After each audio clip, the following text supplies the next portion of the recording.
Hi, love. Oh, I gotta unmute. Hello, how are you? I'm so good. How are you? I'm good. Can you talk again? I think your audio is low. Is it? Yeah. Hold on, let me see. See, waiting room. Mid. All right, let me try headphones. Try headphones. Erwin. Seth, it's so good to see you. I'm trying to improve my audio. Hold on. You hear me just fine? Is that better? Marcia, is that better? I think so. Little? Yeah. I was just like, I think that I also had my speakers on and now it's off. All right, cool. Erwin, can you hear me okay? All good. Awesome. Awesome. Well, guys, thanks so much for joining. This is kind of, this is selfish for me, right? Like I get to catch up with the people I want to catch up with. And then anyone who wants to share in and join, we can do that. And then if we drop any like real actionable wisdom, then that just spreads and it's just a win-win. So I appreciate it. Erwin, I love your backyard. I love it's like a green screen. Yeah, usually I've seen some other green screens there. Yeah, it's good. It's nice. It's suburbia. Yeah, and so you're home. You have a new baby. Yes, we do. How old is the baby now? So she's 2 months now. She turned 2 months on the 11th of April, and she's thriving. Frankly, everything turned out. The timing was really good for everything. So my wife took most of January off for maternity leave, just working from home, and then she had the baby on the 11th, and then we pulled the kids out of school probably about a week after that, just because of the rising concern around COVID and some of these other things. So everybody's been home. I think outside of like a little bit of just cabin fever and a little bit of tension going around the family, it's other than that, it's been really good. Super grateful, super happy. What's your balance in terms of, because hi, I'm a parent, so I get it. There's no time off. So how are you kind of managing the responsibilities of being a parent and husband? And then what's your work balance like right now? Can you just catch me up? Like what have you been up to? How are you balancing it all? Yeah, so it's actually gotten a lot busier actually after the shutdown happened. A lot of the work that I would do is face to face. So, so for example, a challenge, instead of going out to a location for a week, now we have to change that learning over the course of X amount of time. And nobody can really spend more than 90 minutes on a call anyway and be productive on a particular idea. So, it's really just stringing that out over time and then repeating the learning and repeating the work over and over again until we complete that sort of arc of work. So that's been a lot more. And then there's actually been a lot of interest. I mean, I know that Seth could probably speak to a lot of the increase in that space as well. So, there's been, thank goodness, gratefully, there's been an increase in business in that way. But as far as staying busy, it's like I'm getting up a little bit earlier. I'm working definitely way too late. Some things are falling off the plate, but staying mindful of them and trying to do that is a good practice. But as far as the baby's concerned, Michelle, my wife, is really pretty much, she's doing all the heavy lifting in that space. I think it's a combination of a couple things, like, just to make sure that we're all both as productive as possible. Also, there's a finite amount of time that the babies are this small, so she's really turning that process into savoring that experience of having another little baby again. So that's good. And I will tell you, it was very difficult around waking up in the middle of the night, especially right at the beginning. I got up the first couple of nights, I was like, there's no way I can do this. It turns out this is way worse than I remember. It's like, but that was also a very good, an opportunity for a good gratitude practice. And what I did was that every time the baby got up, and for a number of weeks there at the beginning, like maybe the first month, I was getting up most of the time with Michelle, and then part of that practice was every time the baby woke up, I was trying to get up and get her, I would immediately think, I'm really grateful for this opportunity. And I really am, so it's just it's real. It's not fake. Yeah. Connecting to that feeling of gratitude was really completely transformative about the entire situation. So, it's just part of that process. So Yeah. the nuts and bolts of getting it done are Michelle's, as you know, with newborns, it's really like full-time work. So she's doing that right now, and she's juggling, meetings at work and things like that. But she's mostly fully on maternity leave. So Yeah. that's how we're juggling it right now. How it happens, a couple months from now, we'll TBD. So. Yeah. Yeah. No, I think that makes a ton of sense. Like I do this practice with my kids too. When we're talking about feelings, of course, you're going to feel disappointed. You're going to feel frustrated. You're going to feel all these feelings. And at the same time, you can also feel grateful. And the feeling, the gratitude grounds you and then gives you the power from that source to navigate whatever all the other feelings are ultimately kind of telling you about your needs and your choices and next best steps. And so it's a yes and situation. Yeah, yes, absolutely. you are angry. Yes, you are frustrated. Yes. And cool, great. Let's do it. So and it's really important too. Part of the process of really just acknowledging and sort of validating the way everybody else is feeling in the household is really important, and maybe probably more so now because we're spending a lot of concentrated time. Quite the opportunity. How are things going with your family? It's been kind of similar. We don't have a new baby to navigate, and it's actually been a beautiful, beautiful opportunity for quality time. My kids, I have older ones, like your older ones, so 14 and 11, and it's actually been just an absolute ball to have this quality time together. There's no way in any other situation we would have been able to have this and do this. Like last night playing Scrabble with my 11-year-old, which, I mean, I grew up playing Scrabble with my parents for sure. Like normally we don't do that. It's like there's too many other competing, exciting options, right? But like when you're, on month 2 of this, Scrabble suddenly to my 11, he used to eat last night, second time in a row. He's like, we're gonna play Scrabble, right? We're gonna play Scrabble.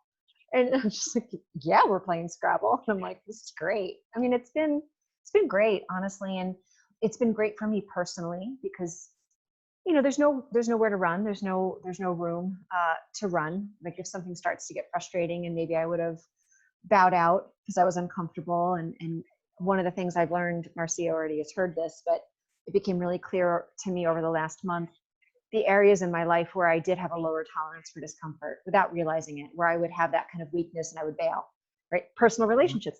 Put me in a gym setting. Like, how heavy can I lift? How uncomfortable can I get? And I'm going to stay in the fire. When it comes to interpersonal relationships, my tolerance for discomfort is much lower.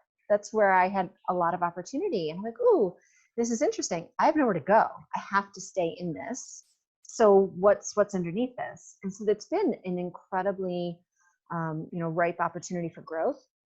And I've been doing a lot of breath work and journaling and, owning my stuff and prioritizing my self-care. And one of the skills that I practice is the give skill. It's a dialectic behavioral therapy skill. I don't know if you're familiar, but the G is gentle, the I is interested, V validating, and E having an easy manner. Of course, I prioritize practicing that with other people. I realized my self-practice, there was an opportunity for me to be more gentle, to be more interested.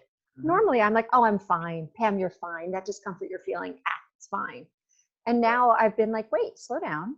Pam, talk to myself and feel like I'm another person. I'm like, Pam, what is that uncomfortable feeling that you're feeling?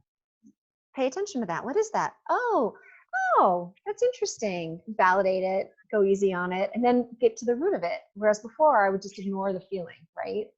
Because there's so many other things that are more, noisy and important and goals and opportunities.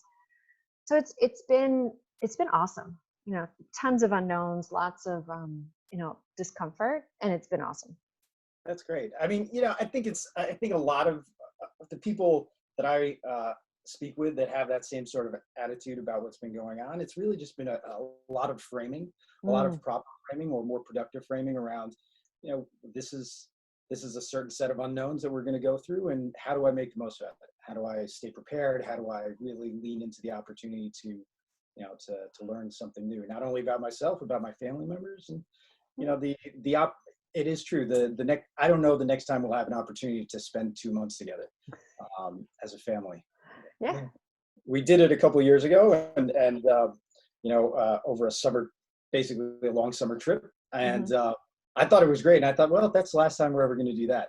And, the universe provided. Yeah, exactly. It's a good experience. I'm very happy. Very Yeah. So I am curious about, the work that you're doing, and Seth, feel free to unmute and join in. We're one kind of big family here. So, yes. I'm curious about the kind of projects that you're working on. Obviously individuals and organizations are in this same boat where, wow, there's all these new sets of challenges. It's even more important for each individual to have the skill set to be able to navigate those kind of external challenges in an empowered way in their own kind of zone of genius, so they can bring that to the team, to the organization. So, is that the kind of stuff that you guys are working with, organizations on? Is it more specific? I'm really curious. Yeah, well, it's a lot of those things. So, if you talk about, in the context of teams, now a lot of teams are already working remotely, depending on your industry, but for the majority of people that were working in a co-location, or everybody's working in one location and now working remotely, it was really around the process of what are the routines that we're going to continue to keep, which ones are change, and then changing sort of that, the interpersonal interaction that you see within an office setting has to be changed and sort of more managed and sort of more planned around the course of how are we going to have these conversations throughout the day? How are we going to check in? How often do we check in? Yeah. Understanding who on the team needs a little bit more sort of hand-holding through a particular process, is very important. So it's very structural. Sounds very structural. It was a little structural. In other words, you just create little habits or little windows or schedule certain. I could use that. Well, we're doing it right now, right? Yeah, no, that's literally, because it's again, it is interesting. And I think that's obviously invaluable, and I think many managers maybe are overwhelmed with so many other things. To have a consultant come in and be able to support in that way, obviously would be invaluable. Yeah, and it's really about sort of, each team has their different norms. Every team will sort of decide what works well for them. And it's that process of understanding, coming to having norms, having the sort of psychological safety to express what it is people need, and then, finding a route towards getting those things. And for senior teams, just having the patience and openness to really accept that as part of what they have to go through right now, because the lessons you learn now are going to be picked up and used again in another process down the road. Definitely. I definitely believe that always, even when I'm like, I don't know how, but apparently I was meant to learn this right now because here I am. Yeah, it's a really interesting experiment, I think, and it forces us really to sort of attend to the things that we sort of just gloss over, because, we're hit with, throughout the course of the day, we're hit with so much information that we just block most of it out generally. Yeah. Even right now, we're just blocking the vast majority of the information that we're getting right now for very specific things. So tuning into the different, to different people at different times and in different ways, and making it very explicit, asking how they're doing. What is the process that you go through that, and how do you make that productive for the entire group? So and then that coupled within the sort of, so that's one, that context carries over into how do you increase your performance as a team? How do you increase your performance as individuals? The complexity of working with one person increases significantly when you're working with many, or with a team, or with an organization. So the message has to get much tighter, much more specific. The feedback loop has to change when you're working with a larger group, so that everybody's sort of moving along the same path, and within a certain range. So that's been a good challenge as well. We'll see how it carries over when this changes. And do you use some like the personality assessments or intelligence assessments in your work? Which are the ones that you are using most of the time? What do you recommend? Like, I'm always intrigued by. There's a lot, obviously. So the ones I'm using most are NBI, Berkman. There's also a team assessment. It's called TDS, Team Diagnostic Survey. And then Patrick Lencioni has something called 5 Dysfunctions of Teams. So really just putting them all together, and pulling out learning throughout that entire process has been very helpful. So usually starting with something like an NBI, helping there's a lot of different assessments out there. It's really just Yeah. about finding which one works well for you and then continue to work with it. Mhm. So it really helps teams just understand how how the different thinking styles and learning styles and communication styles that people have. Yeah. So, there can be, in other words, we could have a conversation. You can say, you probably had this. You can express something in a way to a person, and they're just not necessarily hearing it because they don't necessarily process information that way. Or they don't think that way. So, Right. this process of stopping and saying, oh, how does this person communicate? What do I know about this person? And then looking at the entire team and then showing, how do all these different thinking styles come together and how is that a positive? Yeah. It's such a, I was 12. It's, and I'm sure similarly you have these epiphanies that are such paradigm shifts that like you remember exactly where you were, like what the room felt like, what the floor felt like. And I was 12. I was on the phone with my boyfriend at the time and we were not getting along. And he was very smart and very direct. And I will never forget, I was trying to, of course, the intention is always just to connect and just to have things be positive. I mean, of course, we both had good hearts and you care and you're trying to have things be smooth. And I was making that clear intention and trying to have things be smooth. And I'll never forget, he said, Pam, you are aware that not everyone feels the same way about things as you do and thinks the same things that you. And I remember being like, oh my God, that just blows everything out of the water. Like all of my strategies up to that point was like, all right, so if this happens and I feel this way, okay, cool. So if I do that, then the person will feel that. I remember just sitting there and being so deflated and be like, I know nothing. I'm so screwed. At 12. The relationship did not last, although it continued for like 10 years on and off, and we dated again in our 20s, but it was not a good, it was a very blunt, tough relationship. What a learning experience. Oh my God, yes. So yeah, I love the assessments. And are you familiar with, there's a guy named Dr. Stephen Cowan. He uses the 5 elements, so it's very simple. It's just wood, earth, fire, water, and metal is kind of the 5 elements assessment. And he has it for kids, and it's Turn Us All Kids.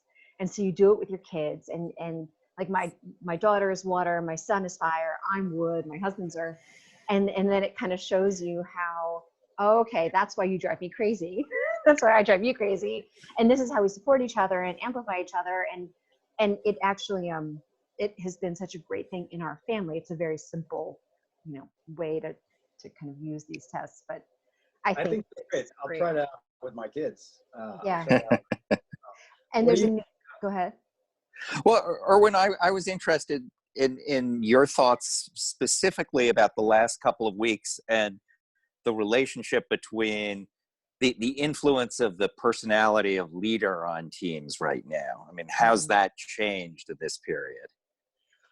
So that's a great question. So I think a couple things have been happening. So most organizations these days are sort of command and control. In other words, we have a hierarchy and everything filters down this way. What I've found is that the strong sort of leader types that have certain personalities that help them get to the position that they're at actually now have had to sort of attend to different parts of the personality or their management styles or leadership styles to sort of be a little bit more understanding and developing of how the rest of the team is feeling. So for leaders, I think it's been a process of, so there's a couple things. So they're very tied to the overall performance of the organization. So there's certainly a higher level of stress around that and to make hard decisions around, so leaders will make hard decisions around numbers, which at the end of the day translate into people. So, there's sort of almost that there has to be a little bit of clinical detachment in the sense of, how do we do what's best for the organization? How do we do what's best for the people that are involved here in the team? So thankfully there hasn't been, at least in the clients that I've been working with, a lot of wholesale layoffs, wholesale furloughs, things of those nature. So I think that has also been positive. Luckily, some leaders that we'll have conversations around the inversion of the yield curve, et cetera, over the last couple of years, over the last 18 months. So it's sort of been, you just want to look at it's so part of it is around sort of taking a look at the information and data that's out there and making the best decisions around it. So back to your, more specifically to your point, leaders have had to be, I think, more vulnerable.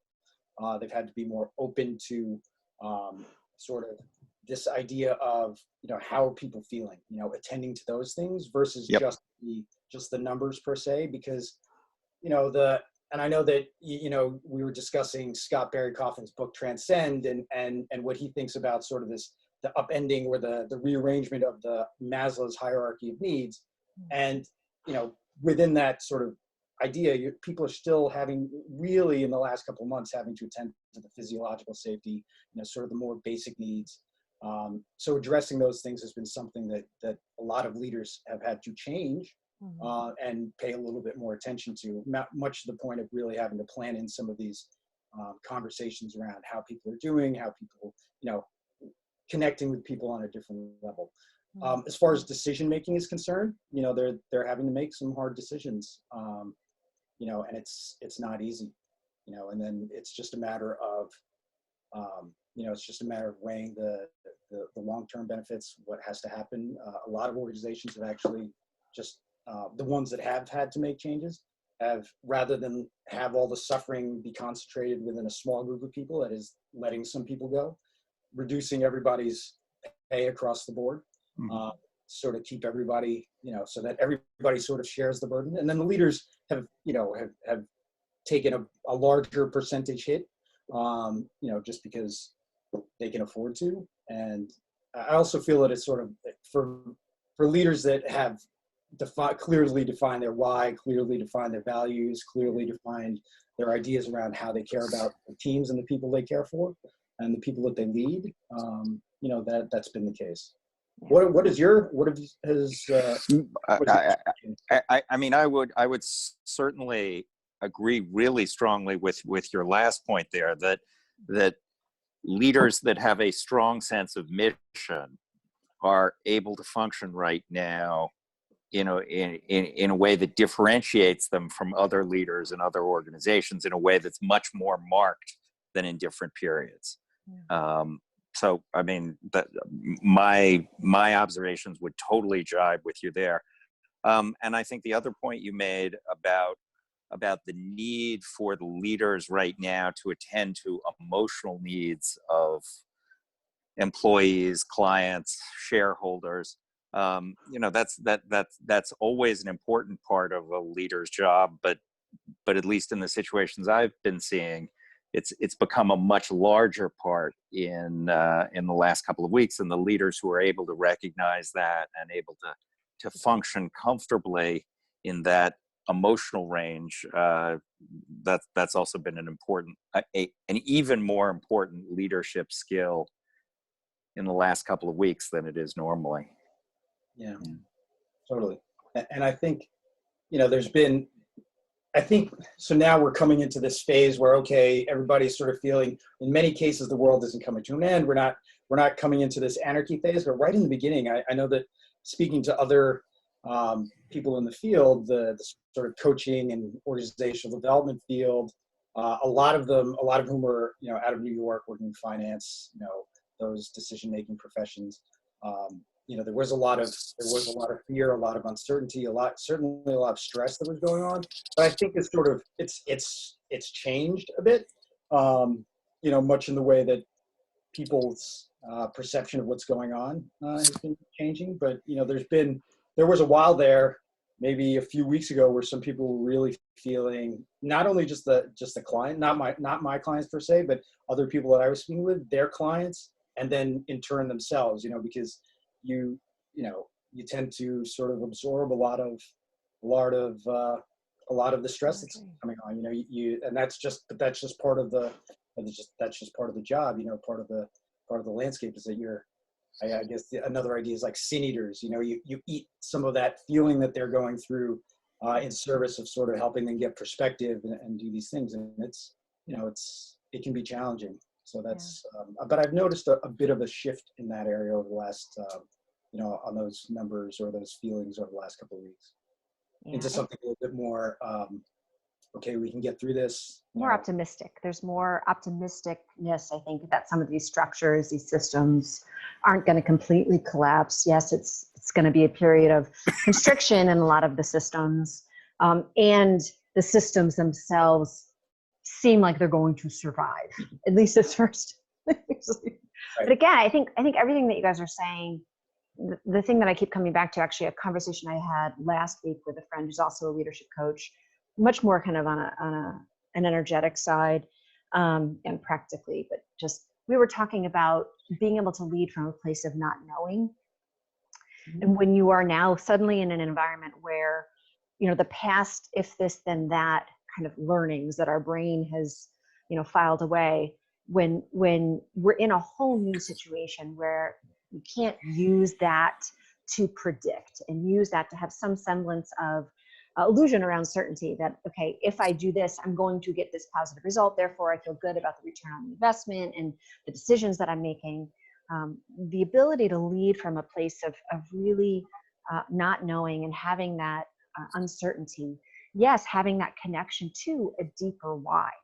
That like even if this next step does not get me where I'm intending to go, I have the connection to that passion, that purpose that's going to continue fueling an uncomfortable path for who knows how long. And that's, I'm still very much in the heart of that myself with my business being just the nature of the business. I have no idea if and when it's going to actually be a viable business again.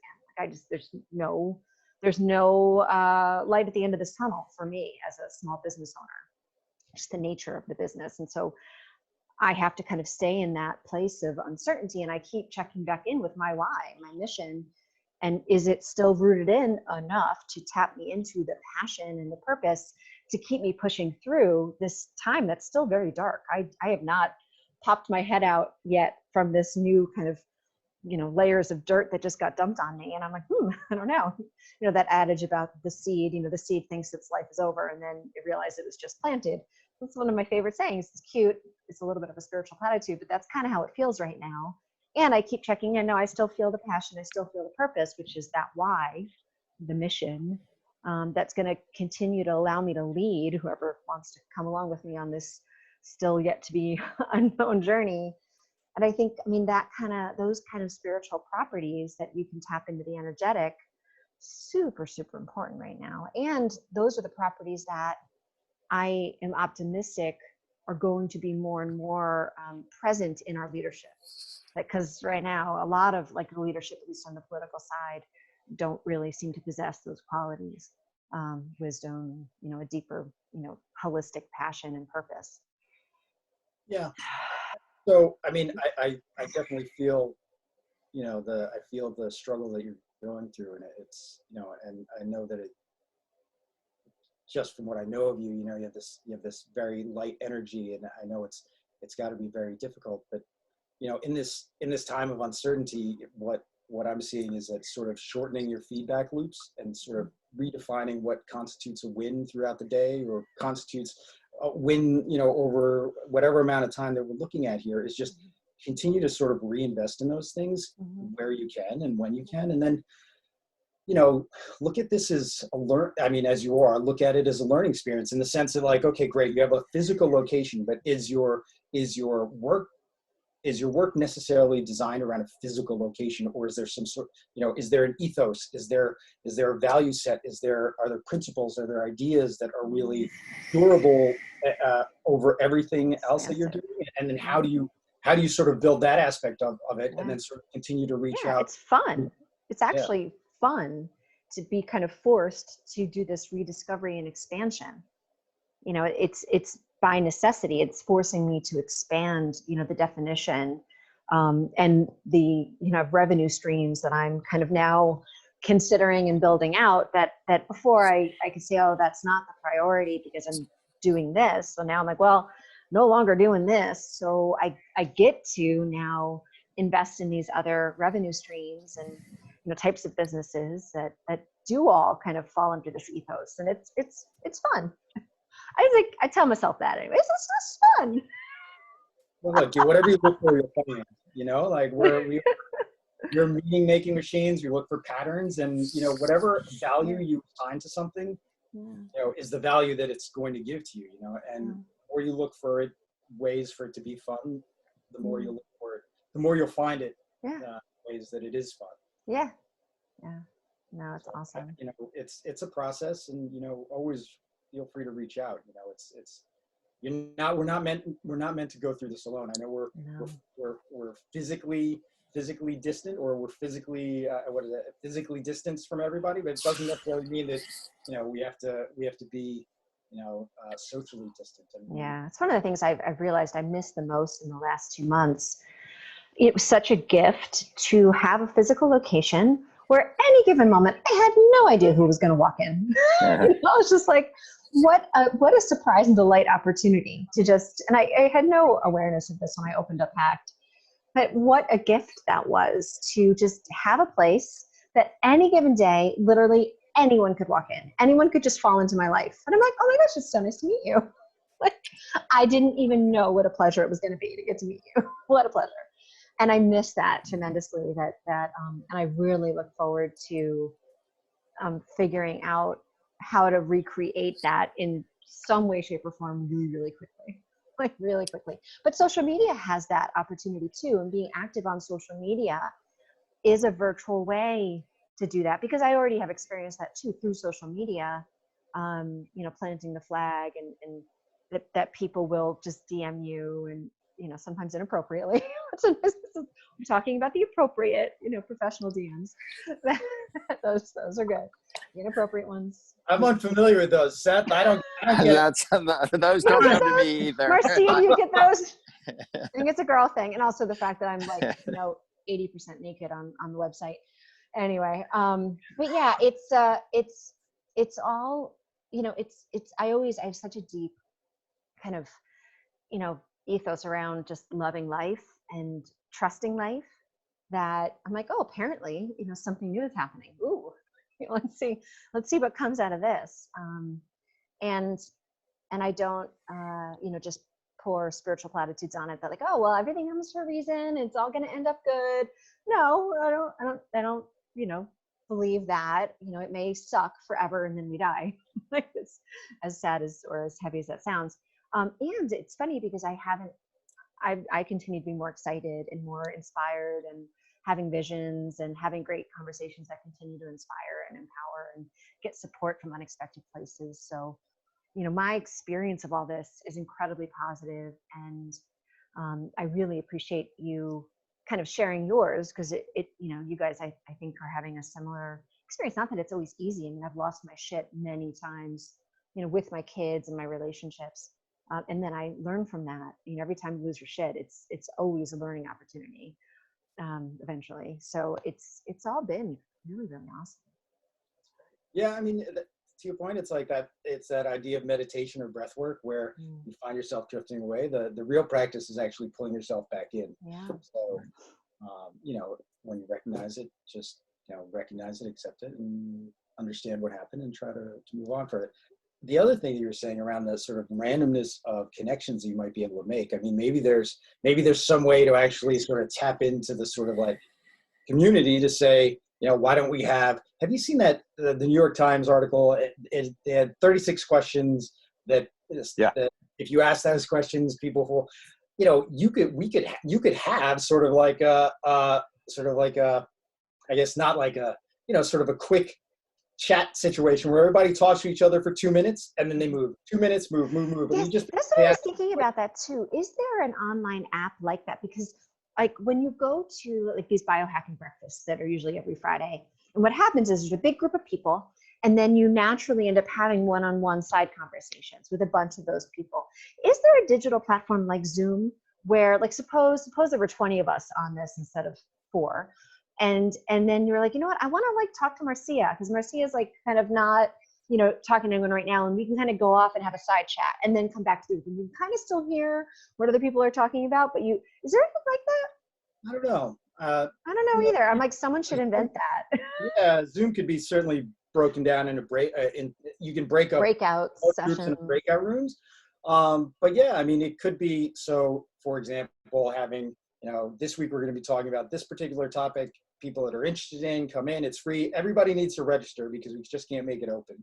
Yeah. because of all the Zoom bombing and sort of the inappropriateness of things. And then, just have people go through that process, just invite them to be prepared to speak about some topics with an open mind. And then we could even give people a list of questions in advance and say, these are the questions we're going to go around the room, and break people off into groups and just talk about them. And then it gives that sort of random opportunity to figure out who in the room you happen to talk to, sort of who happens to come in that day. That's an interesting idea. That's a very interesting idea. Well, if you set it up, I'm all in. Yeah, I mean, look, it's the setting up. The setting up, I don't think is the problem. I think part of it is like sort of. I mean, we should just try it. We should each find Let's do it. 3 or 4. If the 4 of us find 3 or 4 other people, we pick a time, and then we just. Yeah, it's like a dinner party. I'm inviting 4 of my favorite people. You invite 4. It's like and then we're all going to be getting to know one another in ways. Sort of like a salon, Mixer. right? All right, I'm in. That's totally. Sounds like a great idea. I'm in. Erwin, let me ask you, what are your daily meditation practices? Like, what are you doing for your self-care? Kind of, what are your non-negotiable? So my non-negotiables, I'm still getting up and journaling in the morning. I'm not getting up as early as I used to because I'm actually staying up very late. And I think part of that is probably because I don't know if you can see this, but there's lights flashing in on me. So if I have calls later in the day, there's these daylights. They're not, that are sort of hitting me with blue light and telling my brain, hey, wake up, so that's a challenge. So I'm not staying up as late. Instead of doing, so I'm training with a Navy SEAL for an event, and he's a former Navy SEAL, and he's been on me about staying on to my workouts of the day, and I haven't been doing it really consistently over the last, since the shutdown. And he got back on. He's said, essentially, Well, how many minutes a day are the workouts you're supposed to be doing? Well, it depends. It depends on the workout. It depends on the, for example, one of them may be an hour, 2 hours. If I go as fast as possible, that's long. So the goal of the training after I'm back in the groove is to do them as fast as intensely as possible. So maybe it takes 20 minutes, but it toasts you for the rest of the day. I'm not, my main concern is not to be like so much. So I'm taking a little bit longer, going a little bit slower. I'm just easing myself back into it so I don't get injured. Don't get injured. Don't do that. Don't highly recommend not doing that. Okay. So that's, those are the things, the kids, so we had this practice before COVID and before all this, is that in the morning, especially because my son was getting to the point, like he's 15 now, he's getting to the point of like being very emotionally surly. So, is that what happens? Yeah. So having that process of like, no matter how cranky he is in the morning, I will just come up and like give him a hug for a couple minutes and just be like, just sort of like caress him and pet him like it's okay. And he's like, come on. And then he's like, okay, this has been so all right. I love it. But he's been doing that like to everybody. Not the siblings themselves, but to my wife, and certainly to me, like throughout the day, like in the morning, lunch, in the evening. It's great. So it's really nice. So that's a practice that we continue to do. And now I'm reading to my daughter at night again. She's 11. So we've been reading books, and that's been that's helped me sleep really well. What are you reading? So The Jungle Book, okay. Rikki Tikki Tavi. Gabby's reading The Hobbit, which we're not reading together, but she's reading that. It's an investment. It's a much bigger investment. Yeah. So just trying to find, I'm trying to sort of tap into those books that were, sort of like classics when I was younger, and sort of, talking about those. But the two that have stood out recently are Rikki Tikki Tavi and The Jungle Book, which I think are, it just sort of paints this nice picture that is just not in the same vein of like the books I'll normally read right before I go to bed. Right.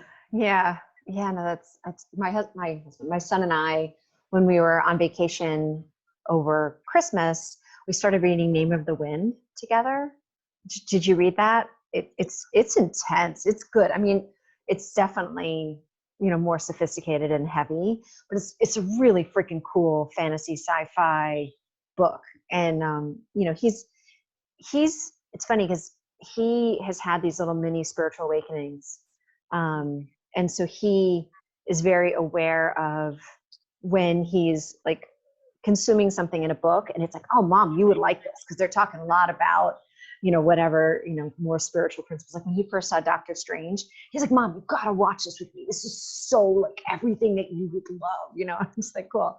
But The Name of the Wind is really, really cool book. I mean, it's gonna be, I think, a new classic, like, you know, Lord of the Rings. That it's kind of that good. It's not light, you know, it's not light at all, but Hey, guys, I have to hop off for a 12:45. Seth, it's so Thank great you to see so you. much for letting me listen in on this. Oh my gosh, this is such really a pleasure. so interesting. It's so nice to see you. Hopefully it will be in the flesh sooner rather than later. I know. Big hugs. Take care, Lots of love. guys. See you soon. See you later. Bye. Yeah, and Marcia, do you have any questions? I can unmute you. Yes. So let me see if I can express myself well. I have complete faith in you. Complicated. So, how do you see after, you know, this is gone, like being back, you know, post COVID, right? I'm talking also because I also work. I lead a team, but on now we're closed because we're forced to be closed, and most of our work was physical, right? And so we are on a furlough for now. And the fact is, like, this time has led me to actually enjoy more being at home, first of all, and feel like I don't want to go back to that life where it's like that running around and, you know, wasting so much time. I would like to be able to be more productive in less time. It's just like we do at Hacked with exercise, right? But with work. So do you anticipate, or do you have any ideas like of how work could be going back? Well, that's a great question. So, I mean, I would think, so depending on just globally, depending on, when I say globally, is like over the course of all types of businesses, I think one thing that's going to be true of businesses and people is it's not just so much going back, it's what we're willing to tolerate. You know, as a manager or as a leader, it's not just so much what you want to happen, but really what you tolerate to happen. So and I think also it's sort of this current situation has sort of upended the way people think about the hierarchy of, you know, sort of society, in the sense that, like, you know, it's not necessarily, in as much as there's leaders at the top and teams that are sort of running organizations, it's really who's keeping life going right now. It's people that are hourly workers that are probably that prior to this were not necessarily, oh, these are not, my job is essential, that job is not essential. You know, it's sort of like it. So I think that idea of having society and as a group sort of say, this is what's really important to us right now. And then, so I think that as a team or as an organization, if you can actually, if there's some introspection, then you say, this is what we were able to accomplish. This is how we'd like to see it go forward. And this is the sort of business case around it. Because at the end of the day, it's really about a business case, right? If you can tell people we can do the same amount of work in the less amount of time, and then that gives us the ability to expand in these ways, and it costs you maybe less money, gives you a little bit more better use of your resources, your finite resource, which is time. You know, there's an argument to be made there. So I think it depends on what people are willing to tolerate, depends on what people are willing to accept. You know, and how their values now have, like you said, exactly. There's been a shift in terms of what people appreciate as important in their life. They're going to prioritize things. Now are appreciating different things, or they're realizing there were certain things that they don't need as much, which is why I had this talk with my boss yesterday, that when we start slowly going back, is like, are we going to have so much traffic? Because we're a retail store. Are we going to have so much traffic in the store? You know, is it needed that we're there all the time? Of course, in the beginning, no, but it's like, will this remain in people's minds, and will it change habits completely? That's what I don't know. Well, you know, I mean, it will. So that's a good question. So as far as changing habits and changing behavior, you know, when the context changes, the behavior changes. So, if we think about all the things that we did prior to COVID that immediately changed as soon as the, very durable, very resilient habits, very consistent habits, commute, eating in a certain place, going to the gym, hugging people to say hello, kissing people to say hello, all those, any of that had immediately changed, just literally like that, just because of a change in context. So I guess it's a multi-pronged question in the sense, are we ever going to go back to that? How do we go back to that? How can, like, if you were to start a retail operation right now, given what we have right now, how would you devote those resources towards it? What would that look like? And then how can you take sort of the resources that you do have and sort of make the argument of, this is maybe how we should repurpose some of these resources.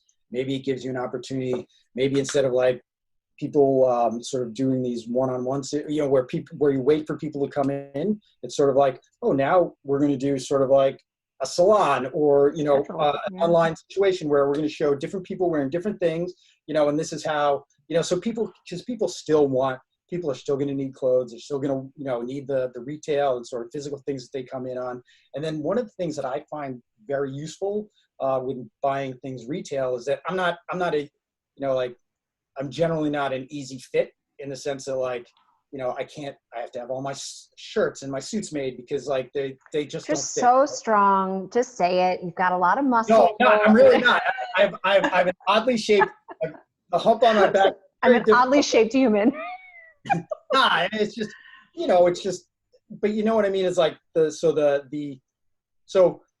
experience of actually, when I buy things, how does that, if that person's this height, this weight, okay, I can put that into sort of numbers that I talk about, and then really having the experience of, well, maybe instead of doing some of that, it's like, come in for a personal fitting. You want to find out how this person, and then you just sort of create sort of these durable, evergreen bits of content that you can sort of put out there and talk about, sort of the other values creating experiences. Yeah. That you may be able to replicate in that way. And then, it's going to change. I mean, because if a lot of the experience, but here's the thing, like everybody's gonna be facing this. So if everybody's facing this situation where they can't go into retail and you're providing something that says, oh, our experience, the value we bring isn't necessarily just about us, you coming into this location. It's about the expertise that we provide about fit, durability, your lifestyle. What does this mean to you? How does this make you feel? Then you can sort of talk about those other things. And then you can also talk about, this is why we're doing it. We're doing it because we feel there's a better way to do it. There's more, we want to be able to give you more time back into these things.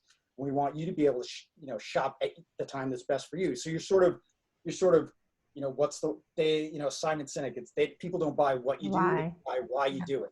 So if you're talking to them about, the reason we're not going to sell every person that watches this, but I think that we're going to be able to create something of value for them.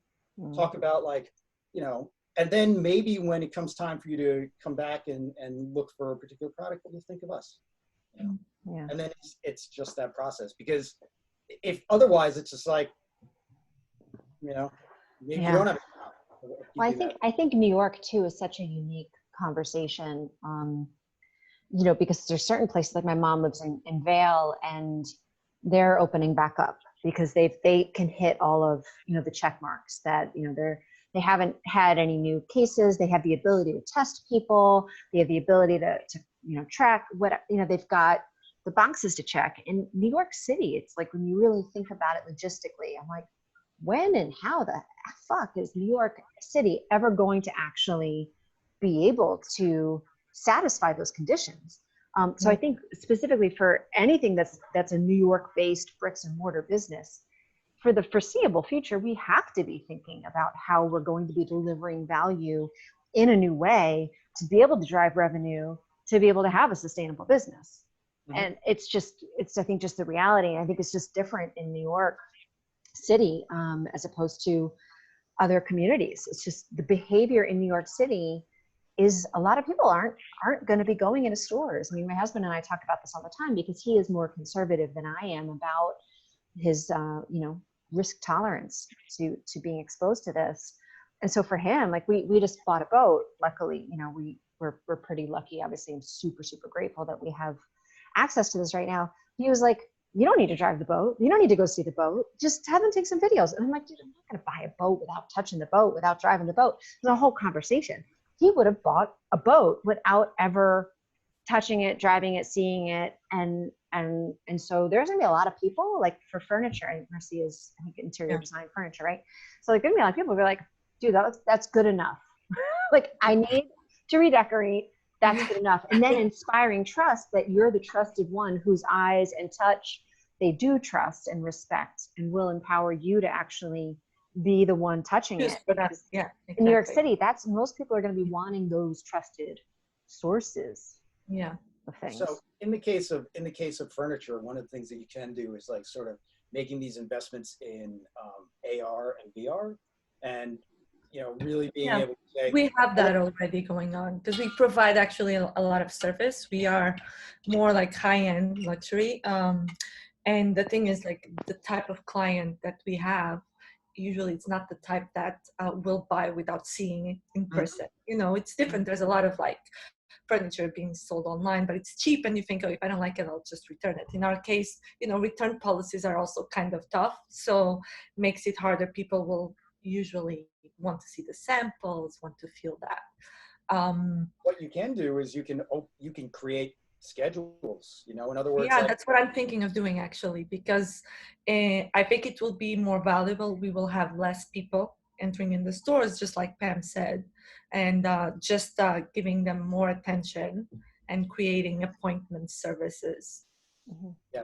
And then giving them the opportunity, like, so for me, I'd go into a retail location and I'd, buy furniture if I knew that here's the protocol that we take.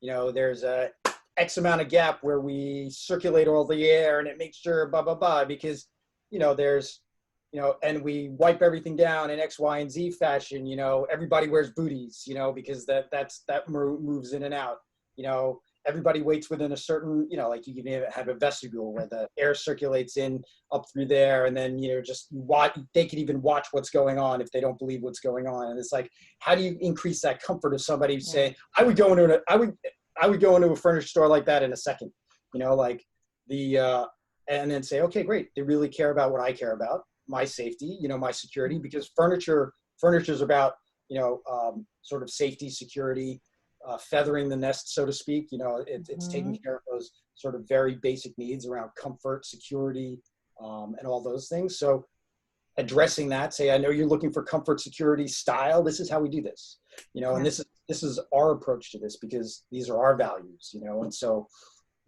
that way you may, and then the people that do come in and say, okay, hey, great, here's my appointment. That they're motivated. They're not just, you will do. Yeah, they're serious, of course. They're not there just to spend time. Like before, you had a lot of browsers. Oh, what are you looking for? Oh, nothing. I'm just browsing. I'm just killing time. So people actually tell me, I'm just killing my time. So I don't think that will happen, Yeah. For situations like that, you could even, for those things, you could create sort of like the walkthroughs, like sort of like, you could do this, you could do a display, you could talk about the feeling of a particular piece of furniture, and you could talk about how it feels under your hand, the weight of the cushion on there, and how it, the different parts of your body, et cetera, the design of the thing. And then, and say, if you'd like to find out more, if you'd like to get some samples of materials, or if you'd like a consultation around color, or if you'd like access to our VR or AR tool that you can see within your setting, we can do something like that before you actually come down into the location. That way, it's just sort of also sort of continuing a vet, and then that the people who make it, that come into the showroom, are pretty serious. Yeah. There's some things that change like that. But that's that's a challenge. But I will tell you that the knowing your clientele and sort of the persona of what they're looking for and what's important to them is really important. So if you just continue to address some of those things, that can drive, it's an opportunity. Yeah. Mm-hmm. Really change. Thank you. Well, you are awesome, Erwin. You are awesome too, Marcia. I appreciate you guys so much. It's just nice to see you and connect and be together. And I always am inspired after these calls. So thank you so much for taking the time. Anything I can do to support you, let me know. And Marcia too, same. And yeah, I just appreciate you. Likewise, please, if there's anything I can do, let me know. But let's think about creating a salon where you get everybody, one person brings a friend, and then just see what it looks like. And then we have this, sort of rotating conversation around, maybe create just the randomness of conversations that you're talking about. Surprise and delight. See, so who you're going to meet that because we haven't been meeting new people. So here's an opportunity to meet some new people in a way that we used to all the time. But yeah, I like it. All right, let's think about it. I'll email you. Cool. Appreciate you. Mwah. Have a great rest of your day, everybody. I really appreciate you. Thank you very much. See you soon. Thank you. Have a good weekend. Yeah. Bye. All right.